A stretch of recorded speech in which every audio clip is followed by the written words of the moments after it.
Suhaib al-Rumi. Alors il s'appelle le Romain alors qu'en fait c'est un pur arabe. À votre spiritualité, Philippe Robichon sur Beurre FM.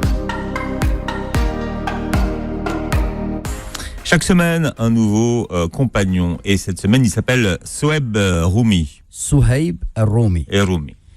Donc alors, lui, il est Suhaib Suhaib le Romain. al-Rumi, voilà, c'est pas vraiment un compagnon dont on parle beaucoup. Alors il s'appelle le Romain alors qu'en fait, c'est un pur arabe.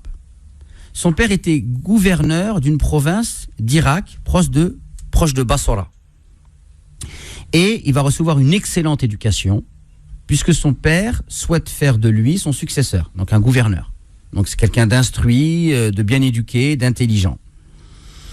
Et qu'est-ce qui va se passer ? En fait, à cette époque-là, la province arabe de Bassora est alliée à la Perse, de Khosroès, Kisra en arabe. Et vous savez bien qu'il y a des conflits entre Byzance et les Perses. Donc il va y avoir une guerre, et suite à cette guerre, il va être réduit à l'esclavage. Donc il va beaucoup voyager, il va aller à Byzance, et il va se retrouver dans des marchés d'esclaves, et il va être vendu comme esclave à la Mecque. Donc il va se retrouver esclave à la Mecque, et là en fait celui qui va le racheter va voir tout de suite que cet homme-là, il a une éducation, il a une intelligence, un raffinement, donc il va lui rendre sa liberté.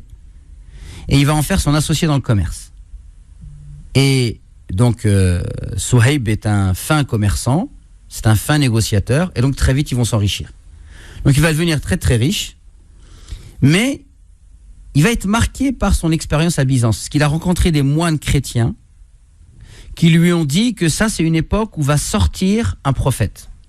Et lui, quand il arrive à la Mecque, il a eu beau s'enrichir là-bas, le polythéisme, ça lui parle pas.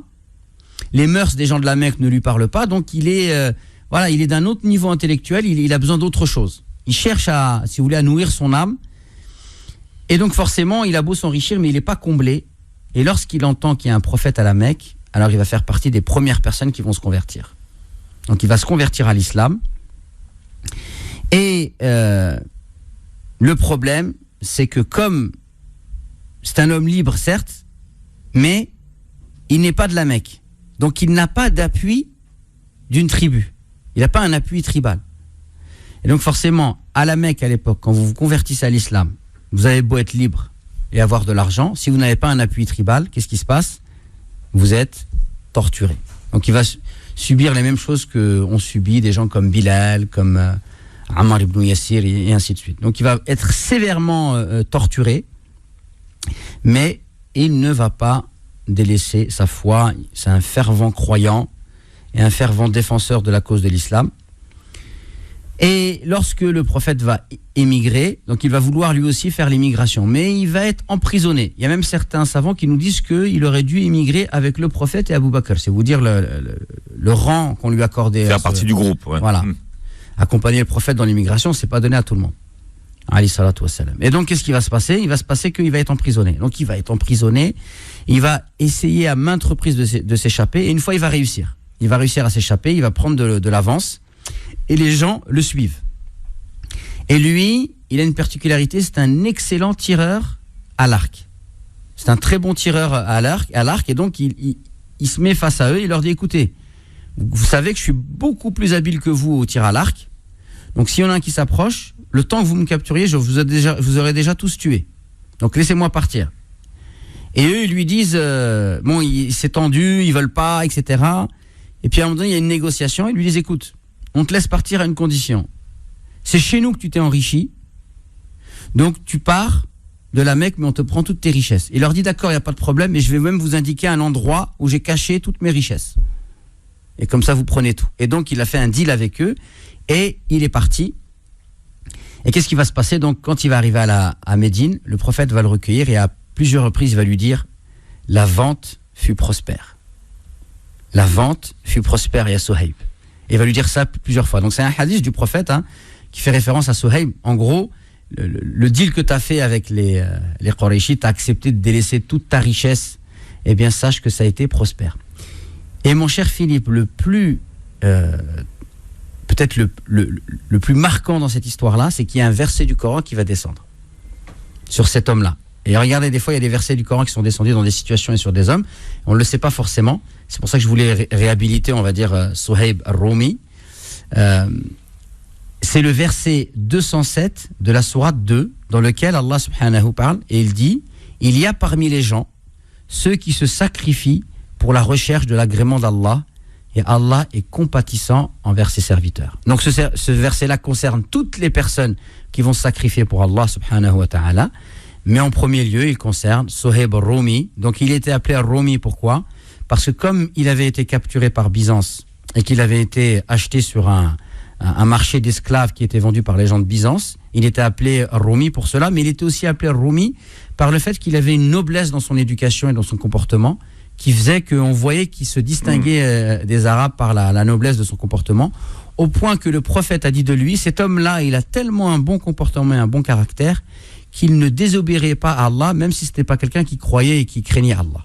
C'est-à-dire que son comportement était tellement noble que le prophète disait, cet homme-là, de par la noblesse de son comportement, eh bien, il ne désobéirait pas à Allah, même si ce n'est pas quelqu'un qui craignait Allah ou qui croyait en Allah. Voilà donc pour notre ami, notre compagnon, qu'Allah soit satisfait de lui. Vous savez qu'il est bien bon de dire, quand on parle des compagnons, radiyallahu anhu, ça veut dire qu'Allah soit satisfait de lui, c'est une marque de respect vis-à-vis des compagnons. Radiyallahu anhum ajma'in, c'est-à-dire qu'Allah soit satisfait d'eux dans leur globalité. Et radiyallahu anhu ala Suhaib al-Rumi. Suhaib, c'est un prénom qui est très répandu ou pas ? On entend des pas tant que ça, il y en a quelques-uns. Pas beaucoup, mais ça existe. Suhaib, il y en a qui appellent leurs enfants Suhaib dans le Maghreb, Maroc, Tunisie, Algérie, ça existe. Alors après, le Rumi, ça peut être un mot un peu péjoratif aussi. Hein. Alors à la base, c'est descriptif. À la base, le mot Rumi, c'est descriptif. Ça veut dire, à la base pour c'est les pas Arabes, l'occidental. À la base, en premier lieu, Rumi, c'est Byzance, les Romains. D'accord.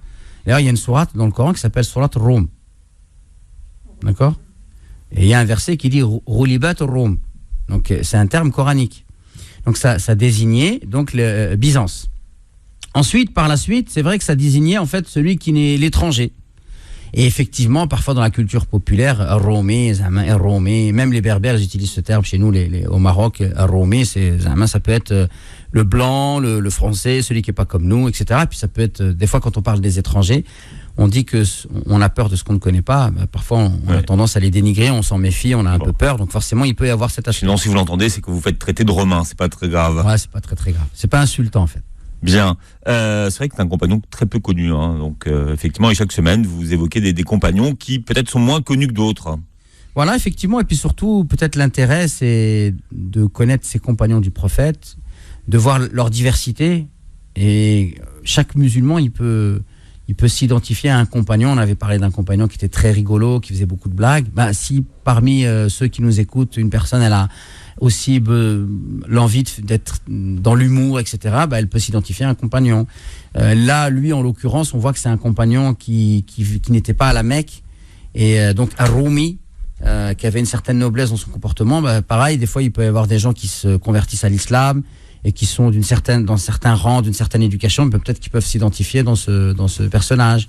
On voit aussi ces personnages-là, on va dire une détermination et un sens du sacrifice. Donc ça aussi, c'est des valeurs qu'on peut mettre en avant. Donc voilà l'intérêt en fait de parler de ces compagnons, c'est de mettre en avant des valeurs et la diversité des personnalités qui entouraient le prophète et de montrer qu'en fait elles avaient toute leur place.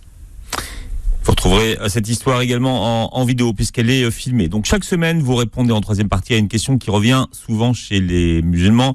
Cette semaine, nous allons parler de... Happy birthday to you. Mr. President. Happy birthday to you, voilà, Mr. comment President. aborder la question des anniversaires. On avait fait Brigitte Bardot, c'est obligé qu'on fasse Marilyn Monroe, c'est ça ?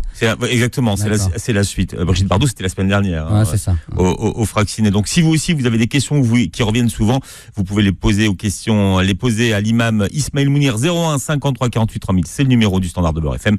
01 53 48 3000.